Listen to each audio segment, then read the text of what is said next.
കരിപ്പൂർ വിമാനത്താവളത്തിലേക്ക് ഒരിക്കൽ കൂടി ഇംതിയാസ് കരീം അവിടെ നിന്നും തുടരുന്നുണ്ട്. ഇംതിയാസ്, നേരത്തെ ശബ്ദത്തിൽ ചെറിയ തകരാറുള്ളത് കൊണ്ട് നമുക്ക് അവസാനിപ്പിക്കേണ്ടി വന്നതാണ്. പറയൂ വിവരങ്ങൾ. മൂത്തി, കരിപ്പൂർ വിമാനത്താവളത്തിൽ തന്നെയാണ് ഞാനിപ്പോൾ നിൽക്കുന്നത്. ഇന്നലെ ഉച്ചയ്ക്ക് ശേഷമൊക്കെ നമ്മൾ കണ്ട യാത്രക്കാരുടെ തിരക്കോ മറ്റു കാര്യങ്ങളോ ഒന്നും ഇന്ന് ഈ എയർപോർട്ടിലേക്ക് വരുമ്പോൾ ഇല്ല.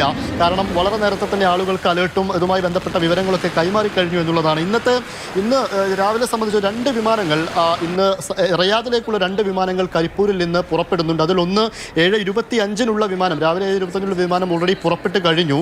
അത് ഫ്ലൈനാസിൻ്റെ ഒരു വിമാനമായിരുന്നു. 7:25 കൃത്യം തന്നെ പുറപ്പെട്ടു. അതിലേക്കുള്ള ആളുകളൊക്കെ വളരെ നേരത്തെ തന്നെ എയർപോർട്ടിൽ എത്തുകയും ചെയ്തിരുന്നു. ഇനി 9:45 സൗദി എയർലൈൻസിൻ്റെ ഒരു വിമാനം കൂടി റിയാദിലേക്ക് പുറപ്പെടാനുണ്ട്. 5 മിനിറ്റിനകം ആ വിമാനം കരിപ്പൂരിലേക്ക് റിയാദിൽ നിന്ന് എത്തിച്ചേരുകയും ചെയ്യും. അതിലേക്കുള്ള ആ വാഹനത്തിൽ പോകുന്ന ചില യാത്രക്കാരെയൊക്കെ നമ്മൾ കാണുകയും ചെയ്തു. നിങ്ങൾ വരുന്നതാണോ? ഞങ്ങൾ പോവുകയാണ്, മദീനത്തേക്ക് പോവുകയാണ്. ഞങ്ങൾ നാദാപുരം പാറക്കടന്ന് വരുന്നതാണ്. ഹൈദരാബാദ് ടച്ച് വിമാനമാണ്. പക്ഷേ ഇവിടുത്തെ അറിയുന്നത് ക്യാൻസലാണ്. ഇയാളാണ് പോകുന്നത്. ഹൈദരാബാദ് ടു മദീന ഫ്ലൈറ്റ് ക്യാൻസലാ. ലോക്കൽ ഡൊമസ്റ്റിക് സർവീസ് ഉണ്ട്. നോക്കിയിരുന്നില്ല ഇതുമായി ബന്ധപ്പെട്ട അപ്ഡേഷൻ? പക്ഷെ രാത്രി വരെ അപ്ഡേറ്റ് കിട്ടിയില്ല. രാത്രിക്ക് ശേഷം കോൺടാക്ട് ചെയ്തിരിക്കാൻ ട്രാവൽസുമായിട്ട്, അതുവരെ ഒരു റിപ്പോർട്ടും കിട്ടിയില്ല. ഇവിടെ സാധ്യത പറഞ്ഞിരുന്നില്ല, ക്യാൻസൽ ആവുന്ന കാര്യമൊന്നും പറഞ്ഞിരുന്നില്ല. ഒരു സാധ്യത പറഞ്ഞില്ല. അവർ പ്രതീക്ഷയോടെ നമ്മളിവിടെ വരുന്നത്, നമ്മൾ നാദാപുരത്ത് വരുന്നതാണ്, കുറുവന്തേരി.